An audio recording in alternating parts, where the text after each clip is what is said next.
Looking back at my career, I'm really proud of how far I've come and what I've achieved. But I didn't get where I am all on my own. I had a lot of help along the way. Ever since I was little, I wanted to grow up to make things. Useful things. Futuristic, fantastic things. Luckily for me, my high school was part of the Prime program.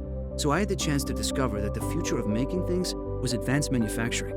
That's how I found myself entering manufacturing competitions. That's how I found myself at my local community college, taking basic engineering courses. And now, I know how exciting the future could really be. I've signed up for more classes, this time online. I'm looking for jobs. I'm looking for more education, for events I can attend to learn even more. And now that I have a membership with SME, I've found what I'm looking for, and more.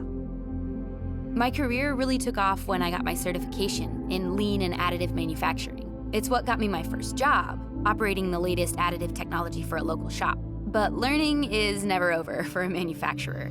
So I bring my manufacturing magazines to work to read in my downtime. From my tablet, I discuss the latest trends with colleagues from around the world between changeovers. I keep up with manufacturing because I know one day I want manufacturing to keep up with me. By the time I left the shop for the boardroom, business was booming. And today, we've got explosive growth. Now, my peers are asking me to share what I've learned at conferences like Rapid Plus TCT and FabTech. Our parts are getting written up in the same magazines where I learned the techniques that let us make the parts in the first place. I can still remember how I programmed parts like those. Now it feels like I've come full circle. Now that I'm in the corner office, I'm in a position to help the next generation of manufacturers achieve success and discover the joy of making things.